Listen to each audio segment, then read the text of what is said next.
నమస్తే. ఈశాన్యం బాగుంటే ఇల్లు బాగుంటది అంటారు. ఈశాన్యం పెరిగితే అభివృద్ధి అని నమ్ముతారు. అష్టదిక్కుల్లో ఈశాన్యం దిక్కును పవిత్రంగా భావిస్తాం, ప్రత్యేకంగా భావిస్తాం.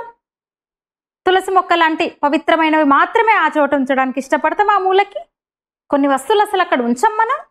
అలాంటి ఈశాన్య రాష్ట్రాల్ని, అలాంటి ఈశాన్య ప్రాంతాన్ని ఈశాని పిలిచేటట్టు చేశారు. పట్టించుకోలేదు అసలు ఎవరు. ఆ కుటుంబ పార్టీ, ఆ రాజకీయ పార్టీ, దాదాపు 60 ఏళ్ళు ఏలిన రాజకీయ నాయకులు. ఇప్పుడు భారత ప్రధాని మోదీ మణిపూర్ వెళ్తే ఏమంటున్నారు? నిన్నటి వరకు ఏమన్నారు? వెళ్ళడం లేదు, వెళ్ళాడా, వెళ్తలేడు చూసిండ్రా అన్నారు. ఇప్పుడు మణిపూర్ వెళ్తే ఆయన ఎందుకు వెళ్ళాడు అంట ఖర్గే అండుకో, రాహుల్ గాంధీ అండుకో, ఇంకో ముఠా వీళ్ళు అంటున్న మాటలు. ఇంకా ఫలానా చోటుకి ఎందుకు వెళ్ళలేదు, కోల్కతాలో అల్లర్లు జరిగినాయి కదా ఎందుకు వెళ్ళలేదు, సంబల్లో అల్లర్లు జరిగినాయి కదా ఎందుకు వెళ్ళలేడు, ఇంకా ధర్మస్థల గురించి అనలేదు, ధర్మస్థలలో అంత అయింది కదా ఎందుకు వెళ్ళలేరు. అంటే వీళ్ళు ఏది చేసినా, వీళ్ళు కుట్ర చేసి ఏదో చేస్తే ఈయన వెళ్ళాలా? వెళ్తాడు. ఎప్పుడు వెళ్ళాలో తెలుసు. భారత ప్రధానికి దేన్ని ఎట్లా డీల్ చేయాలో, ఎప్పుడు ఎక్కడికి వెళ్ళాలో అన్నీ ఆయనకు తెలుసు. వీళ్ళ చిల్లర రాజకీయం ఇది. అసలు అర్థం ఉందా మాటల్లో? నిన్నటి వరకేమో వెళ్ళట్లేదు, వెళ్ళిండా మణిపూర్కు సన్నాయి నొక్కులు, ఇప్పుడేమో ఎందుకు వెళ్ళిండు. పోనీ వాళ్ళు ఎన్నిసార్లు వెళ్ళిండ్రు? రాహుల్ గాంధీ వెళ్ళిండు రెచ్చగొట్టడానికి. మణిపూర్ అల్లర్ల సమయంలో కుకీలు మైతి తెగల మధ్య అల్లర్లు జరుగుతున్న టైంలో రాహుల్ గాంధీ వెళ్ళాడు. అక్కడ రెచ్చగొట్టి మరింత ఆజ్యం పోసి వచ్చిండు. అంతేనా? ఇప్పుడు మోదీ ఎందుకు వెళ్ళాడు? 1000 కోట్ల నిధులతో, పనులతో 1000 కోట్ల పనులకు శంకుస్థాపనలు, ప్రారంభోత్సవాలు చేయడానికి వెళ్ళాడు. ఐజ్వాల్కు రైల్వే కనెక్టివిటీ కదా. ఇప్పుడు ఈశాన్య రాష్ట్రాల అంటే హెడ్ క్వార్టర్స్, రాష్ట్రాల రాజధానులకు ఇప్పుడు ప్రతి రాజధానికి ఇప్పుడు రైలు కనెక్టివిటీ ఉంది. ఎందుకు నిర్లక్ష్యం చేశారు? ఈశాన్య రాష్ట్రాన్ని ఎందుకు వేరుపడ్డట్టు చూశారు వీళ్ళు? చూశారు కదా, రైల్వే కనెక్టివిటీ లేదు, రోడ్ కనెక్టివిటీ సరిగా ఉండదు. అసలు అభివృద్ధికి ఆమడ దూరంలో ఈశాన్య రాష్ట్రాలు. అసలు ఈ దేశంలో భాగమే కాదు అన్నట్టుగా ఈ దేశంలో భాగంగా ఈశాన్య భారతాన్ని వాళ్ళు చూడలేదు. అసలు చూస్తే అభివృద్ధి జరగాలి కదా. వాళ్ళ ఫీలింగ్స్ కూడా అక్కడ ఉన్న వాళ్ళు అసలు నేను వెళ్ళాను లోక్ మంథన్ అనే ఒక ప్రోగ్రామ్కి, నేను అసోం వెళ్ళాను, నేను మేఘాలయ అసోం వెళ్ళాను ఒక సెమినార్ కోసం. 4 రోజుల పాటు నేను ఈశాన్య రాష్ట్రాలకు వెళ్ళాను. అసలు వాళ్ళు ఎంత ఎమోషన్ అవుతున్నారంటే, చాలా మందితో నేను మాట్లాడాను.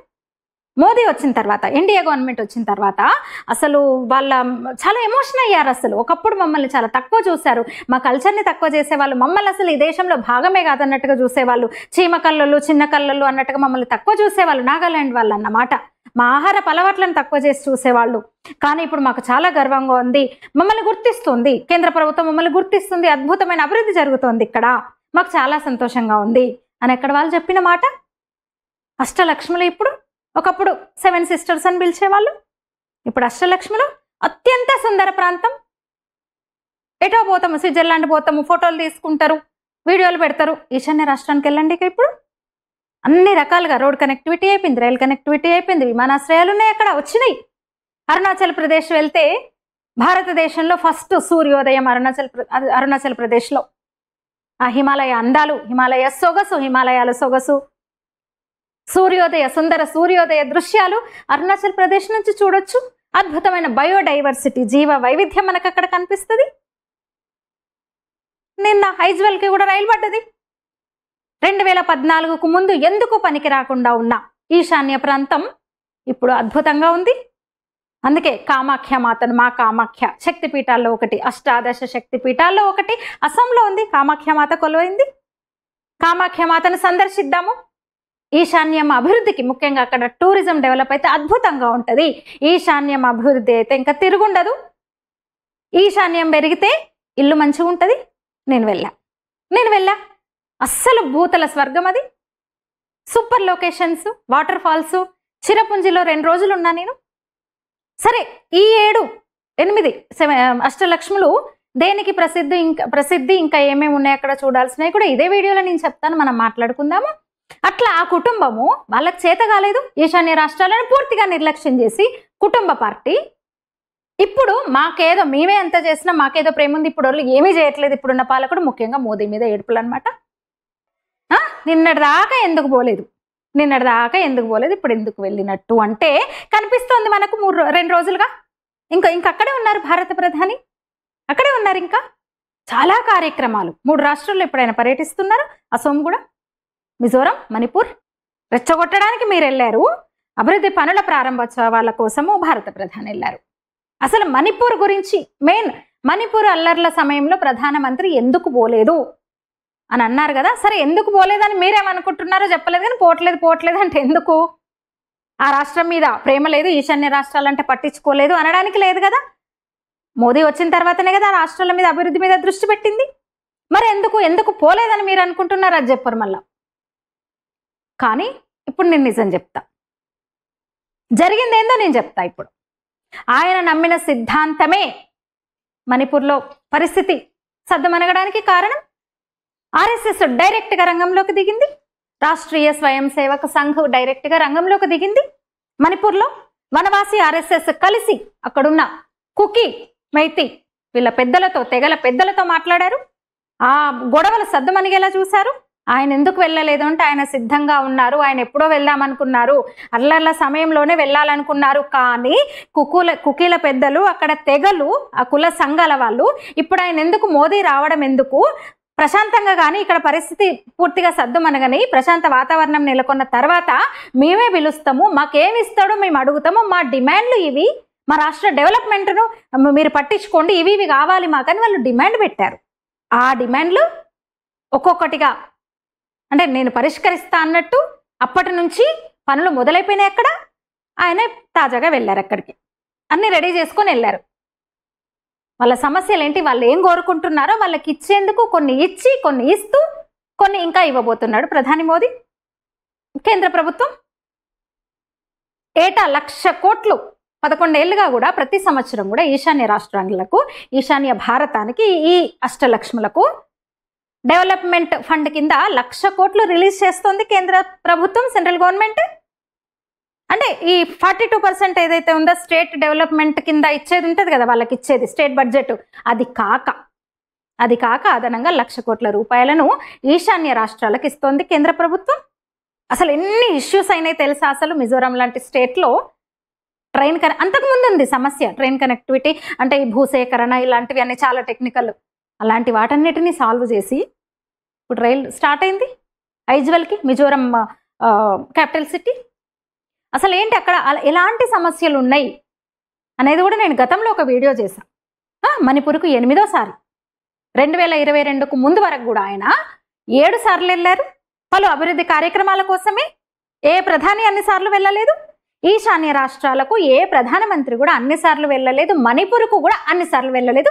ఇది 8వ సారి మోదీ 8వ సారి వెళ్ళడం మణిపూర్కి. మన్మోహన్ సింగ్తో పోలిస్తే, గత ప్రధాని దివంగత మన్మోహన్ సింగ్తో పోలిస్తే, ఆయన పాలనతో పోలిస్తే మణిపూర్లో అల్లర్లు తక్కువ, చావులు తక్కువ. 10 ఏళ్ల మన్మోహన్ సింగ్ పాలనలో ఇంతకన్నా ఎక్కువ అల్లర్లైనాయి, ఇంతకన్నా ఎక్కువ చావులైనాయి. కానీ అవేవి బయటికి రావు. ఎప్పుడు చెప్పేదే కదా, ఏం కుట్రుండో మళ్ళీ కొత్తగా నేను ఇంకా నా నోటితో అక్కర్లేదు, మీకు తెలుసు. 4-5 సార్లు జరిగినాయి ఆ తరహాలో. ప్రధాని మోదీగా ఉండగా అంటే 2022లో జరిగిన అల్లర్ల లాంటివి మన్మోహన్ సింగ్ ప్రధానమంత్రిగా ఉండగా 4-5 సార్లు జరిగినాయి. కానీ వీళ్ళు అప్పుడేం లేదు, ఇప్పుడు కావాలని ప్రాపగండా. వీళ్ళు కూడా రెచ్చగొట్టకుండా ఊరుకున్నారు. ప్రధాని ఆదేశాలతో అధికార పార్టీ కానీ, ఇతర మంత్రులు కానీ, ఎంపీలు కానీ రెచ్చగొట్టకుండా ఊరుకున్నారు. ఎక్కడికక్కడ తెగలతో సంప్రదింపులు జరుపుతూ అమిత్ షా కూడా చాలా సీరియస్గా వ్యవహారాన్ని తీసుకుని ఢిల్లీలో అధికారులతో చర్చలు, సంప్రదింపులు, కుల పెద్దలతో, లోకల్ వాళ్ళతో, రాజకీయ నాయకులతో అనేక సార్లు చర్చలు, సమావేశాలు జరిగినాయి. అంత జరిగిన 4 సార్లు అంత పెద్ద ఎత్తున మణిపూర్లో యూపీఏ హయాంలో అంత పెద్ద ఎత్తున అల్లర్లు జరిగిన మన్మోహన్ సింగ్ వెళ్ళలేదు. అల్లర్లు సద్దుమణిగిన తర్వాత కూడా వెళ్ళలేదు. అల్లర్లు సద్దుమణిగిన తర్వాత కూడా వెళ్ళిన ఏకైక ప్రధాని ప్రస్తుత ప్రధాని మోదీ. ఒక్కొక్క రాష్ట్రాన్ని బీజేపీ గెలుచుకుంటూ వస్తుంది. అందుకే అభివృద్ధి ఏంటో చూపిస్తున్నారు ఇప్పటి పాలకులు, ఇప్పటి ప్రభుత్వం. అరుణాచల్ ప్రదేశ్, త్రిపుర, అరుణాచల్ ప్రదేశ్, త్రిపుర, నాగాలాండ్, అసోంలో బీజేపీ ఉంది, ఇప్పుడు అధికారంలో ఉంది.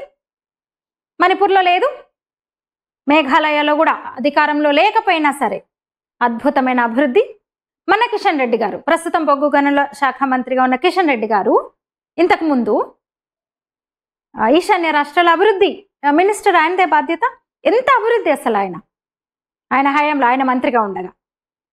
ఉగ్రవాదం, విపరీతమైన ఉగ్రవాదం ఉండేది, వేర్పాటువాదము, ఉగ్రవాదము. దేన్ని పరిష్కరించలేకపోయినారు అన్నేళ్లు పాలించి. మన తెలుగువారే ఇంకొకరు శేఖర్జీ, పేరాల చంద్రశేఖరరావు, అందరికీ తెలుసు. ఉగ్ర సంస్థలతో ఆయన నేరుగా చర్చలు జరిపారు అక్కడ పలు రాష్ట్రాల్లో, ఈశాన్య రాష్ట్రాల్లో ఆయన పనిచేశారు. ఉగ్ర సంస్థలతో, వేర్పాటువాద సంస్థలతో ప్రభుత్వం తరఫున చర్చలు జరిపిన వాళ్ళలో శేఖర్జీ ఉన్నారు. పేరాల శేఖర్జీ, అందరూ శేఖర్జీ అని పిలుచుకుంటారు. అట్లా ఈ 11 ఏళ్లుగా చాలా జరిగింది ఈశాన్య రాష్ట్రాలకి. ఈశాన్యం బాగైంది కాబట్టే, ఈశాన్యం చక్కగైంది కాబట్టే, ఈశాన్యం కలకలలాడుతుంది కాబట్టే దేశం కూడా చక్కగా బడిబడిగా ముందుకెళ్తోంది. ఆలోచించండి, మిజోరం ఇన్నేళ్ళు స్వతంత్రం వచ్చి ఇన్నేళ్ళు అయితే ఇప్పుడు ఫస్ట్ టైం ఒక రాష్ట్ర రాజధానికి ట్రైన్ కనెక్టివిటీ. ఇన్నిసార్లు ఏ పిఎం వెళ్ళలేదు అసలు. మణిపూరే కాదు, ఈశాన్య రాష్ట్రాలకే వెళ్ళలేదు. 4-5 సార్లు గందరగోళాలు, అల్లర్లు జరిగినప్పుడు కూడా వెళ్ళలేదు. కుకీస్కి వీళ్ళకి మధ్య గొడవలు జరుగుతూనే ఉంటాయి. నాగాస్కి, కుకీస్కి గొడవలు జరుగుతూ ఉంటాయి. మణిపూర్ స్థానిక మణిపూరీస్కి, పాంగల్స్ అంటే అక్కడ మణిపూర్ ముస్లింలకి అప్పుడు పెద్ద ఎత్తున గొడవలైనాయి. నేపాలీల మీద దాడి జరిగింది.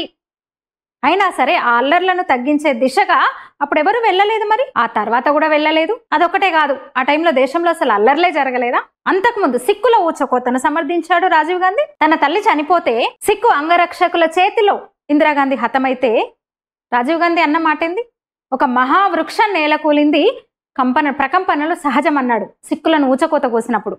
కాంగ్రెస్ రౌడీ మూక, కాంగ్రెస్ రౌడీలందరూ ఢిల్లీలో, పంజాబ్లో సిక్కులను తరిమి కొట్టి ఊచకోత వస్తే బాధ్యత గల ప్రధానిగా రాజీవ్ గాంధీ అన్నమాట మహావృక్షం నేల కూలింది, ప్రకంపనలు సహజం సమర్థించాడు. ఆ కుటుంబం సారీ చెప్పలేదు. కోర్టుల్లో కూడా, న్యాయస్థానాల్లో కూడా తేలింది, శిక్ష కూడా పడింది ఆ పార్టీ నాయకులకి. మన్మోహన్ సింగ్ సారీ చెప్పాడు. ఎందుకంటే గురుద్వారాకు వెళ్ళాలి కాబట్టి, అడ్డుకున్నారు కాబట్టి, వెళ్లాల్సి వచ్చింది కాబట్టి, అందుకు మన్మోహన్ సింగ్ సారీ చెప్పాడు దానికి, సిక్కుల ఊచకోతకి. ఇప్పుడు మోదీ అట్లేమన్నా అన్నాడా? సమర్థించాడా? లేదు కదా. బీజేపీ నష్టపోయింది. ఇంకా చెప్పాలంటే మణిపూర్కు వెళ్ళనందుకు, మణిపూర్ అల్లర్ల వల్ల బీజేపీ నష్టపోయింది రాజకీయంగా. కానీ రాజకీయం మాత్రమే నరేంద్ర మోదీ చూడట్లేదు. ఈశాన్య రాష్ట్రాల అభివృద్ధి అయినా చూశారు. ఆర్ఎస్ఎస్ డైరెక్ట్గా రంగంలోకి దిగింది అక్కడ అల్లర్లను అదుపు చేయడానికి. చెప్పిన కదా, రాజకీయంగా నష్టం జరిగిందని. 2 ఎంపీ సీట్లను కోల్పోయింది భారతీయ జనతా పార్టీ. మొన్న పార్లమెంట్ ఎలక్షన్లో కూడా మోదీ వెళ్ళలేదు. అంటే సీట్లు, ఓట్లు ఎప్పుడు చూడలేదు. అక్కడ ప్రశాంతమైన వాతావరణం నెలకొంటే చాలు, అల్లర్లు తగ్గితే చాలని మాత్రమే అనుకున్నారు నరేంద్ర మోదీ. ఇంత దారుణమైన విమర్శలా? అరే నిన్నటిదాకానేమో వెళ్ళలేదు, వెళ్తలేడు అన్నారు, ఇవాళేమో వెళ్ళిండ్రు అన్నారు. బట్టల మీద ఏడుస్తారు, ఫోటోల మీద ఏడుస్తారు. ఆ బ్యాచ్ అంతా బట్టల ఫోటోల మీద ఏడ్చే బ్యాచ్ ఇదంతా. ఇప్పుడు ప్రధాని వెళ్ళలేదు అన్నారు, వెళ్ళిన తర్వాత అమ్మో వెళ్ళిండు, చూసిండ్రా, ఎందుకు వెళ్ళిండు? అసలు ఏమనాలి ఈ మాటల్ని? అర్థము పర్థము ఏమన్నా ఉందా? అంటే ఏదో ఒకటి ప్రాపగండా కదా. అదే సమయంలో 6 నెలలు, వరుసగా 6 నెలలు చర్చలు జరిగినాయి. ఆయన నమ్మిన సిద్ధాంతమే, ఆ కార్యకర్తలే పెద్ద మనుషులను కూర్చోబెట్టి మాట్లాడారు. అమిత్ షా కూడా ఢిల్లీలో. ఎందుకంటే ఆ ఉద్రిక్తతలు తగ్గాలని. శాంతి భద్రతల సమస్య కాదు అది, తెగల మధ్య గొడవ కదా. శాంతి భద్రతల సమస్య కాదు కదా, తెగల మధ్య గొడవలు అవి ఎప్పటి నుంచో ఉన్నాయి. అట్లా 2 తెగల వాళ్ళతో మాట్లాడి చర్చలు జరిపి, ఇటు మైతేయి అటు కుకీలతో అట్లా ఒక సందేశాన్ని పంపి వాళ్ళకి అంతా సద్దుమణిగిన తర్వాత, నేనున్నాను, దేశం మిమ్మల్ని భారతదేశానికి ముఖ్యమైన భాగం ఈశాన్యము, మీకు నేనున్నాను, మీ డిమాండ్లు నేను నెరవేరుస్తాను, అభివృద్ధి ముఖ్యమంటూ అనేక హామీలతో, వరాలతో అనొచ్చు, వాళ్ళకి ఇంకా దేవుడిలా వరాల జల్లు కురిపించారు మోదీ. అట్లా 3 రోజుల్లో 5 రాష్ట్రాలు అట్లా పూర్తిగా అల్లరి సద్దుమణిగిన తర్వాత ఆయన ఇప్పుడు వెళ్ళారనమాట. అసలు ఎన్ని అభివృద్ధి కార్యక్రమాలు, ఎన్ని అభివృద్ధి పనులు చూస్తున్నాం మనం 2 రోజులుగా. నిజంగా 2014కు ముందు ఎట్లా ఉండేది ఈశాన్య భారతం, ఈశాన్య రాష్ట్రాలు? ఇన్ఫ్రాస్ట్రక్చర్ ఉండదు సరిగా. అసలు భారతదేశంతో కనెక్టివిటీ లేదు చాలా రాష్ట్రాలకి. రాష్ట్రాల రాజధానులకు రోడ్ కనెక్టివిటీ, రైల్ కనెక్టివిటీ లేదు ఇతర రాష్ట్రాలతో. ఇన్సర్జెన్సీ, అనేక సరిహద్దు వల్ల భౌగోళిక అడ్డంకులు. కానీ 2014 తర్వాత ఈశాన్య రాష్ట్రాల అభివృద్ధి, ఈశాన్య ప్రాంతము అసలు రూపురేఖలే మారిపోయినాయి. యాక్ట్ ఈస్ట్ పాలసీని తీసుకొచ్చారు 2014లో. NESIDS, north east special infrastructure development scheme ద్వారా అసలు అద్భుతమైన అభివృద్ధి. ఇన్సర్జెన్సీ 71% తగ్గింది. మొత్తం NERలో 10,000 కిలోమీటర్లు కొత్త రోడ్లు, రైల్వేలు 5 రెట్లు పెరిగినాయి, ఎయిర్పోర్టులు 10 కొత్తవి వచ్చినాయి ప్రతి రాష్ట్రానికి, 8 రాష్ట్రాల్లో కూడా. 2014కు ముందు ఆ తర్వాత ఈజీగా తెలుస్తుంది అభివృద్ధి. రోడ్లు, ముఖ్యంగా రోడ్లు, రైల్వేస్, విమానాలు, పవర్, వాటర్, డిజిటల్, ఇన్సర్జెన్సీ తగ్గించడం. ఎయిమ్స్ స్టార్ట్ అయింది గువాహతిలో. అసోం అతిపెద్ద రాష్ట్రం, ముఖద్వారం అంటారు ఈశాన్య రాష్ట్రాలకి. పెద్ద రాష్ట్రం, 8 రాష్ట్రాల్లో పెద్దది అసోం. రోడ్డు కనెక్టివిటీ పెరిగింది, అసలు భయంకరమైన అభివృద్ధి. నేను వెళ్ళిన 2 ఏళ్ల క్రితమే నేను వెళ్ళిన అని చెప్తున్నా కదా. ఇప్పుడు ప్రస్తుతం మేఘాలయ హెడ్ క్వార్టర్కు తప్ప అన్ని రాష్ట్రాల రాజధానులకు హెడ్ క్వార్టర్స్కి రైలు మార్గం ఉంది. ఎన్ఐటీలు, ప్రైవేటు విద్యా సంస్థలు, విశ్వవిద్యాలయాలు, ప్రైవేటు విశ్వవిద్యాలయాలు, జాతీయ సంస్థలు, ఎంతో అసలు చాలా అభివృద్ధి. అసోమే చూస్తే అసలు ఎంత వేర్పాటువాదం విపరీతంగా, అది కూడా అభివృద్ధికి ఆటంకం. దాన్ని కనీసం పరిష్కరించే ప్రయత్నం ఏమన్నా సీరియస్గా చేసిండ్రో లేదు. 2014 నుంచి ఉగ్రవాదం 80% తగ్గింది అసోంలో. 5,000 కిలోమీటర్ల హైవేలు, రోడ్లు ఒక అస్సాంలోనే, 89,000 కిలోమీటర్ల రూరల్ రోడ్లు, భూపేన్ హజారికా బ్రిడ్జ్ వంటివి ఎన్నో ఐకానిక్ ప్రాజెక్ట్స్, కొత్త ట్రాకులు, కొత్త రైల్వే ట్రాకులు, ఎలక్ట్రిఫైడ్ లైన్లు, రైల్వే బడ్జెట్లో ప్రత్యేక కేటాయింపులు, ఎయిర్పోర్టులు మొత్తం 9 నుంచి 17 అయినాయి. ఇక 100% విలేజ్ ఎలక్ట్రిఫికేషన్ జరిగింది. ఐటీ పార్కులు, ఇన్ఫోసిస్తో స్కిల్ డెవలప్మెంట్ సెంటర్స్ ఏర్పాటు చేయడము, హెల్త్ మీద దృష్టి పెట్టడము. ఎయిమ్స్ గువాహతిలో తీసుకొచ్చారు. కొత్త మెడికల్ కాలేజీలు వచ్చినాయి. మొన్న 24-25 బడ్జెట్లో 6.1 హెల్త్ కేటాయించారు. ఎడ్యుకేషన్ చెప్పిన కదా, ఐఐటి ఉంది గువాహతిలో, స్కిల్ సెంటర్లు, తద్వారా లిటరసీ రేటు, అక్షరాస్యత శాతం 72% పెరిగింది. అసోం ఆర్థిక వ్యవస్థ 6 ఏళ్లలో డబల్ అయింది, ఈ 6 ఏళ్లలో రెట్టింపైంది. ఈశాన్య భారతానికి గేట్వే అంటారు అసోంని. 2014కు ముందు అంటే జిఎస్డిపి వృద్ధి రేటు చూస్తే 2014కు ముందు 3 నుంచి 4, ఇప్పుడు 10 నుంచి 11. పర్ క్యాపిటల్ ఆదాయం ఎంతో తెలుసా? 2014కు ముందు 20,000 అయితే ఇప్పుడు 65,000 పైన. మరణాల రేటు తగ్గింది హెల్త్ మీద, ఎడ్యుకేషన్ మీద దృష్టి పెట్టడం వల్ల. తర్వాత పెద్ద రాష్ట్రం అరుణాచల్ ప్రదేశ్. భౌగోళికంగా ఎట్లుంటుందో తెలుసా? కొంచెం హిమాలయన్ బెల్ట్లో ఉంటుంది అరుణాచల్ ప్రదేశ్. అనే కొండలు, లోయలు, ఈ ప్రాంతాల వల్ల భౌగోళికంగా అట్లా ఉండడం వల్ల రోడ్లు తక్కువ. అసలు స్వతంత్రం వచ్చిన నుంచి కూడా పట్టించుకోలేదు కనెక్టివిటీ, రైల్ కనెక్టివిటీ అసలు లేదు. 2014 వరకు కూడా రైల్వే లేదు అరుణాచల్ ప్రదేశ్లో. ఎస్, జిఎస్డిపి వృద్ధి కూడా 5 నుంచి 6 ఉండేది 2014 వరకు, ఇప్పుడు 8 నుంచి 10కి చేరింది. అక్షరాస్యత పెరిగింది. హెల్త్, ఎడ్యుకేషన్ మీద దృష్టి పెడుతున్నారు. 3 ఎయిర్పోర్ట్లు, ఇప్పుడు రైల్వే లైన్ ఉంది. 2014లో పూర్తయింది. ఎప్పుడో మొదలుపెట్టడం కాంగ్రెస్ హయాంలో మొదలుపెట్టి అట్లా వదిలేశారనమాట. 2014లో పూర్తి చేశారు హర్ముతి సహర్లగున్ లైన్ని. 3 ఎయిర్పోర్ట్లు ఉన్నాయి ఇప్పుడు. పక్యాంగ్ 2018లో, హైడ్రో పవర్ ప్రాజెక్టులు, డిజిటల్ కనెక్టివిటీ పెరిగింది.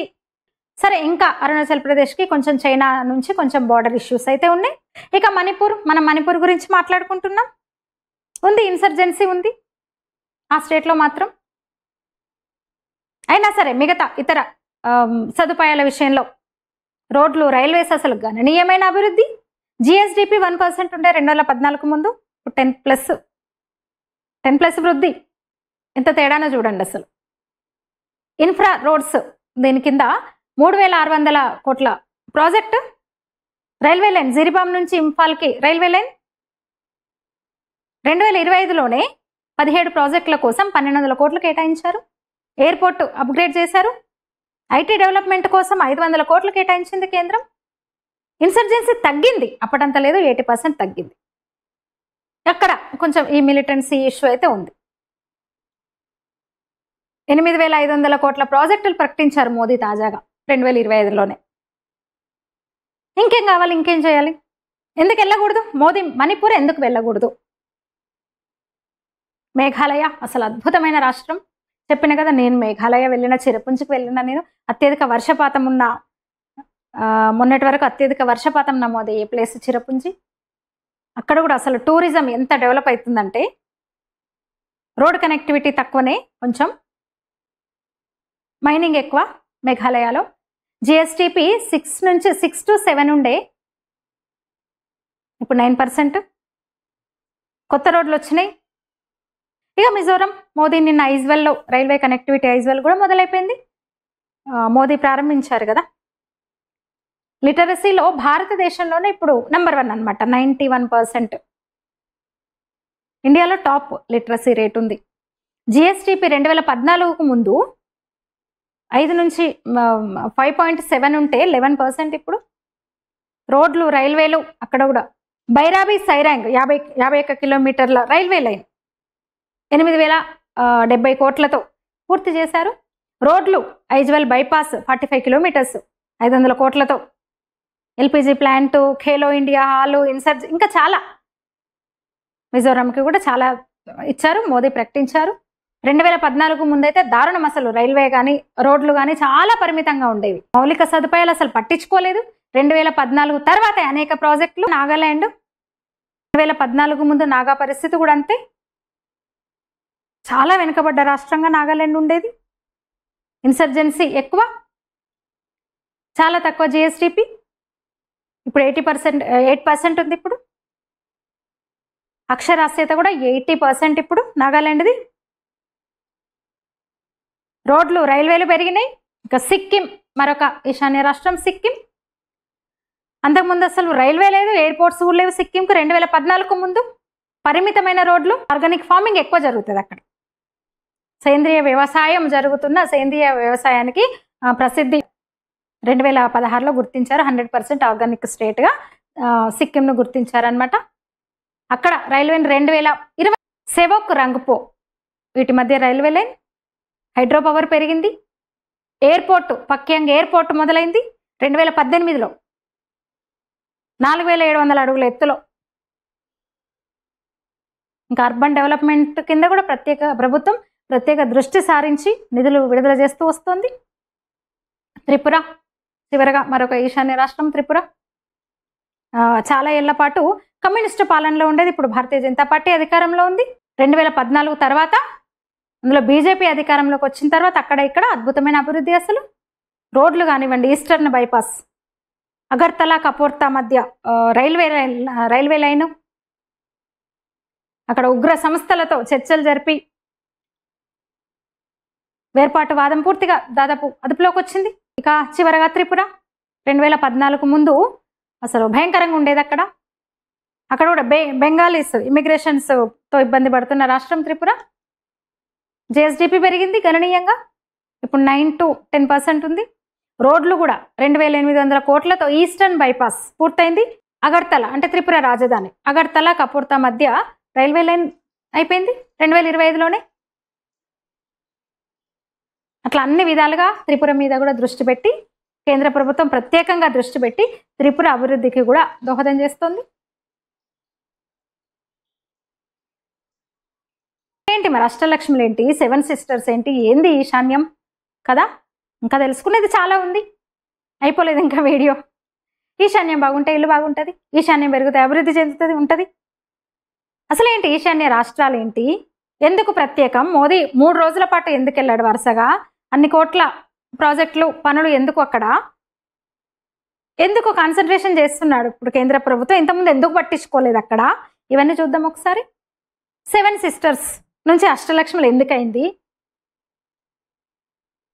అసలు ఎన్ని హిమాలయ పర్వతాలు, బ్రహ్మపుత్ర నది, టీ గార్డెన్స్, అడవులు, అసలు అద్భుతమైన అసలు జీవన వైవిధ్యం అంతా వీటన్నిటితో సుసంపన్నమైనది మన ఈశాన్య భారతం, మన ఈశాన్యం దిక్కు. మనకి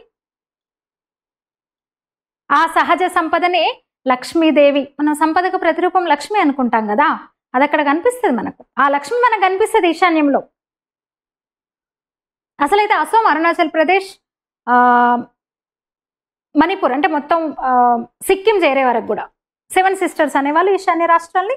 అసోం, అరుణాచల్ ప్రదేశ్, మణిపూర్, మేఘాలయ, మిజోరం, నాగాలాండ్, త్రిపుర, ఈ 7 ఉండేది 7 సిస్టర్స్ అనేవాళ్ళు. 7 సిస్టర్స్ పేరుతో ప్రసిద్ధి చెందినవి. సాయిక, జ్యోతి ప్రసాద్ సాయిక అనే ఒక సివిల్ సర్వెంట్, అస్సాంకి చెందిన ఆయన ఈ పేరు పెట్టాడు అనమాట. ఫస్ట్ వాడింది ఆయన 7 సిస్టర్స్ అని 1972 జనవరి 21న. మణిపూర్, మేఘాలయ, త్రిపుర రాష్ట్రాల ఏర్పాటు సందర్భంగా రేడియో టాక్ షోలో ఆయన మాట్లాడుతూ ఈ 7 రాష్ట్రాలు ఒక దిక్కుగా ఉన్న ఈశాన్యం వైపు ఉన్న ఈ 7 రాష్ట్రాలు వాటి ప్రకృతి, సంస్కృతి, విభిన్నత, వైవిధ్యం ఇవన్నీ వాటిని కలిపి ఉంచేలా 7 సిస్టర్స్ అని నామకరణం చేసిండు అనమాట. ఆ మాట అన్నాడు అనమాట. అయితే 2002లో సిక్కిం యాడ్ అయింది. తర్వాత నరేంద్ర మోదీ ఈశాన్య రాష్ట్రాలను అష్టలక్ష్ములను పెట్టారనమాట. మొదట పిలిచింది ఆయనే. 2014 నవంబర్లో మేఘాలయలో మొదటి ప్యాసింజర్ ట్రైన్ ప్రారంభించిన సందర్భంగా నరేంద్ర మోదీ మొదటిసారిగా ఆ పదం వాడారు, అష్టలక్ష్ములు అని. ఆ తర్వాత ఇంకా 2000 అప్పటి నుంచి కూడా విరివిగా ఇంకా అది వాడుకలోకి వచ్చింది. 7 సిస్టర్స్ పోయి అష్టలక్ష్ములు అయిందనమాట. ఇంకా 2024 నుంచి అయితే ఎక్కువగా ఇంకా అట్లనే పిలుస్తున్నారు. అట్లా ఆ 8 రాష్ట్రాలు కూడా అష్టలక్ష్ములకు ప్రతిరూపంగా ఆదిలక్ష్మి, ధనలక్ష్మి, ధాన్యలక్ష్మి, గజలక్ష్మి, సంతానలక్ష్మి, విజయలక్ష్మి, వీరలక్ష్మి, విద్యాలక్ష్మి వాటితో పోలుస్తూ 8 రాష్ట్రాలకు అంటే ఒక సంపద, అభివృద్ధి, సాంస్కృతిక వైవిధ్యం, జీవ వైవిధ్యం వీటి రూపాలుగా ఆయన అభివర్ణిస్తూ అష్టలక్ష్ములను పెట్టారు. వాటిని ఇంకా యాక్ట్ ఈస్ట్ పాలసీలో భాగంగా దాన్ని అభివృద్ధి చేస్తూ వస్తుంది కేంద్ర ప్రభుత్వం 2014 నుంచి కూడా ఎన్డీఏ ప్రభుత్వం. అట్లా తెలుసు కదా మరి. ఈశాన్య దిక్కుకు ప్రత్యేకత మనం మళ్ళీ గుర్తు చేసుకోవాలి. అష్ట దిక్కుల్లో ఈశాన్యాన్ని మనం ప్రత్యేకంగా పవిత్రంగా భావిస్తాము.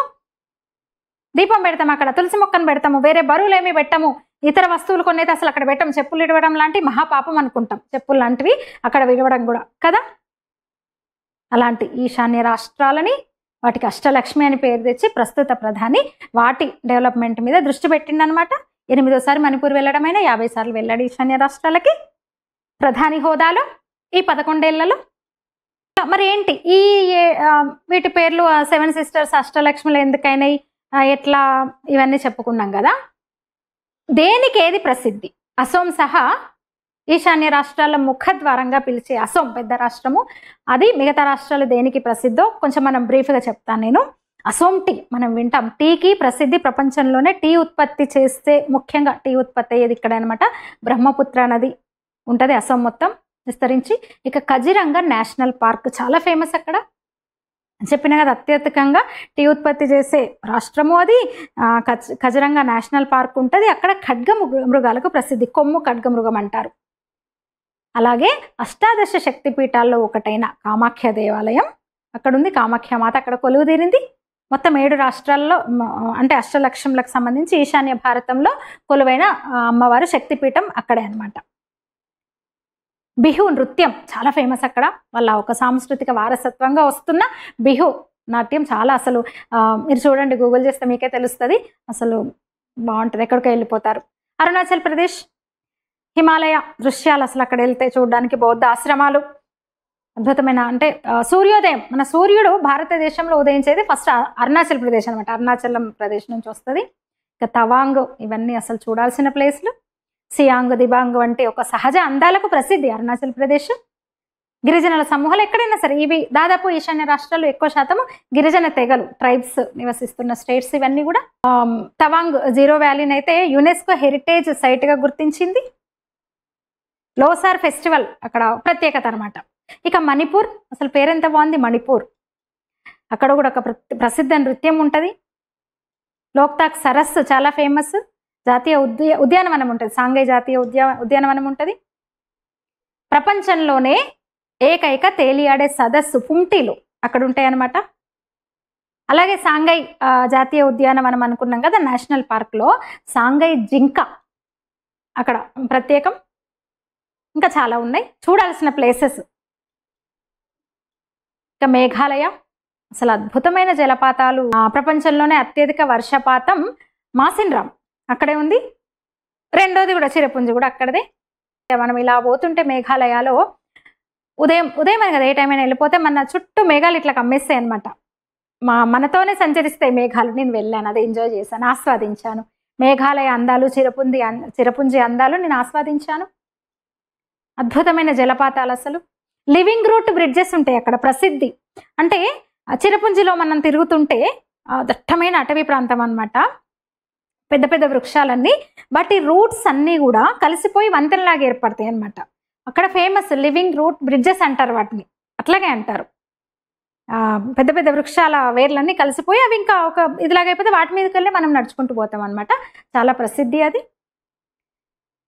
షిల్లాంగ్, మేఘాలయ రాజధాని షిల్లాంగ్ అద్భుతంగా ఉంటుంది. అక్కడ పోలీస్ బజార్ అని ఉంటుంది. అక్కడ చాలా మంది షాపింగ్ చేసే ఏరియా. అంటే అది నేను చూశాను కాబట్టి కొంచెం ఎక్కువ చెప్తున్నా వాటి గురించి. Rock capital of India Shillong, అది మ్యూజిక్ ప్రసిద్ధం అనమాట. చెప్పిన కదా, లివింగ్ రూట్ బ్రిడ్జెస్, మాసిన్ రాము, షిల్లాంగ్ పీక్ ఫేమస్. ఇంకా మిజో సంస్కృతి కూడా అసలు విభిన్నం. అసలు బ్యాంబూ ప్రొడక్ట్స్ ఎక్కువ అక్కడ. మీకు ఈశాన్యంలో ఎక్కడైనా బ్యాంబూ కనిపిస్తుంది. అసోంలో కూడా అసలు బోల్డ్. గౌహతిలో పోతే ఈవెన్ బ్రిడ్జెస్ కూడా మనకు ఈ ఫుట్ ఓవర్ బ్రిడ్జెస్ అంటారు కదా, మొత్తం బ్యాంబూతో ఉంటాయి. ఇంత పెద్ద బ్యాంబూ, అసలు మొత్తం బ్యాంబూ మయమవుతుంది. గౌహతి అసోం చూస్తుంటే కూడా ఏవైనా సరే బ్యాంబూతో తయారు చేస్తారు. అలాగే మిజోరంలో కూడా బ్యాంబూ ఉత్పత్తులు ఎక్కువ ఉంటాయి అనమాట. హిల్ స్టేషన్స్ ఎక్కువ మిజోరంలో. హస్తకళలకు, బ్యాంబూ హస్తకళలకు ప్రసిద్ధి. అసలు ఐజ్వాల్ అయితే అసలు అద్భుతంగా ఉంటుంది. హిల్ స్టేషన్ పూర్తిగా. ఆ ఐజ్వాల్కే ఇప్పుడు రైల్వే కనెక్టివిటీ అయింది కదా, అక్కడ 95% గిరిజన సమూహాలే, ట్రైబ్స్ ఎక్కువ 95%. ఇక నాగాల్యాండ్, అక్కడ కూడా గిరిజన సంస్కృతి, గిరిజన సంస్కృతి. అసలు నాగాల్యాండ్కి అయితే చాలా పెద్ద చరిత్ర ఉంది. అక్కడ రాణి గైడున్లా, నాకు పేరు గుర్తు రావట్లేదు, సారీ, నేనంటే ప్రిపేర్ అవ్వలేదు. ఇది చెప్తామని ప్రిపేర్ అవ్వలేదు నాగాల్యాండ్ గురించి ప్రత్యేకంగా. సిక్కిం, ఇక చివరి రాష్ట్రం సిక్కిం. సేంద్రియ వ్యవసాయం అక్కడ పూర్తిగా. భారతదేశంలో మొట్టమొదటి పూర్తి సేంద్రియ రాష్ట్రం అన్నమాట అది. కంచన్జంగా చాలా ఫేమస్. అసలు ప్రపంచంలో 3వ అత్యంత ఎత్తైన శిఖరం సిక్కింలో ఉంటుంది. దాని రాజధాని గ్యాంగ్టక్. అసలు అద్భుతమైన టూరిస్ట్ ప్లేస్ అది. సరస్సులు, వ్యాలీలు, లోయలు చాలా ఫేమస్. వాళ్ళ ప్రత్యేక సంస్కృతిని ప్రతిబింబించే వేడుకలు జరుగుతూ ఉంటాయి. ఇక త్రిపుర అయితే ఉజ్జయంత ప్యాలెస్ చాలా ఫేమస్. రాజమహల్, రాజుల ఇల్లు అనమాట. అది కొంచెం బెంగాలీ కల్చర్ కనిపిస్తుంది త్రిపురలో. బెంగాలీ గిరిజన సంస్కృతిని మనం చూడొచ్చు. ఆ హస్తకళలు అన్నిటిలో కూడా మనకి ఆ కల్చర్ మనకు కనిపిస్తుంది అనమాట. ఆ చారిత్రక రాజవంశం ఉజ్జయంత ప్యాలెస్కి అది ప్రసిద్ధి. ఇంకా అక్కడ కూడా హస్తకళలు, మెయిన్ బ్యాంబూ ఇవి కూడా ఉంటాయి. ఖాదీ ఫెస్టివల్, అక్కడ ఖాదీకి కూడా ప్రసిద్ధి. త్రిపుర చాలా ఖాదీ వస్త్రాలకు ప్రసిద్ధి అనమాట. త్రిపుర సుందరి దేవాలయం, అందుకే బహుశా త్రిపురకు ఆ పేరు వచ్చింది. అగర్తలా బజార్, ఇందాక నేను షిల్లాంగ్లో పోలీస్ బజార్ అన్నా కదా, త్రిపురలో అగర్తలా బజార్ ఫేమస్. ఈ ప్రత్యేక డ్యాన్స్. మేఘాలయ అయితే అసలు ఇంకా జలపాతాలు, లివింగ్ రూట్ బ్రిడ్జెస్. మిజోరంలో అయితే అసలు ఇంకా ఫెస్టివల్స్, కల్చరల్ ఫెస్టివల్స్ అసలు సూపర్ ఉంటాయి. నాగాల్యాండ్ ఆ గిరిజన సంప్రదాయం, అదొక ప్రత్యేకమైన హార్న్బిల్ ఫెస్టివల్. సిక్కిం పూర్తిగా సేంద్రియం, అక్కడ సేంద్రియ సేద్యం జరుగుతుంది. కంచన్జంగా ప్రపంచంలో 3వ అత్యంత ఎత్తైన ఇది. త్రిపుర ఇంకా రాజా ప్యాలెస్లు, హస్తకళలు, అసలు ఇన్ని ప్రత్యేకతలు. ఈశాన్యం వరకే, ఇంత చిన్న భాగం, ఇంత పెద్ద దేశంలో ఆ చిన్న భాగంలో ఇన్ని ఉన్నాయి. మరి చూడాలి కదా మనం, ఈశాన్య భారతాన్ని మనం సందర్శించాలి తప్పకుండా. చెప్పిన కదా, నేను వెళ్ళిన అష్టలక్ష్ములుగా ఈశాన్య రాష్ట్రం ఇప్పుడు అభివృద్ధి చెందుతోంది, కలకల్లాడుతోంది. అత్యంత సుందర ప్రాంతం. యూరప్లు, అమెరికాలు, స్విట్జర్లాండ్లు, నెదర్లాండ్లు వీటికన్నా చాలా అద్భుతంగా ఉంటుంది. వెళ్ళండి, ఈశాన్యానికి వెళ్ళండి. అరుణాచల్ ప్రదేశ్లో సూర్యోదయాన్ని వీక్షించండి. హిమాలయ సొగసులు అనుభవించండి. బయోడైవర్సిటీ, అద్భుతమైన జీవన వైవిధ్యం మనకు ఈ 8 రాష్ట్రాల్లో కనిపిస్తుంది. ఇక ఎప్పుడైతే చక్కగా ఐజ్వాల్కు రైలు కూడా పడ్డది, ఇంకెందుకు ఆలస్యం? మీరేమంటారు? ఈ వీడియో మీద మీ అభిప్రాయాన్ని తెలియజేయండి. లైక్ చేయండి, షేర్ చేయండి, ఛానల్ని సబ్స్క్రైబ్ చేయండి. ధన్యవాదాలు.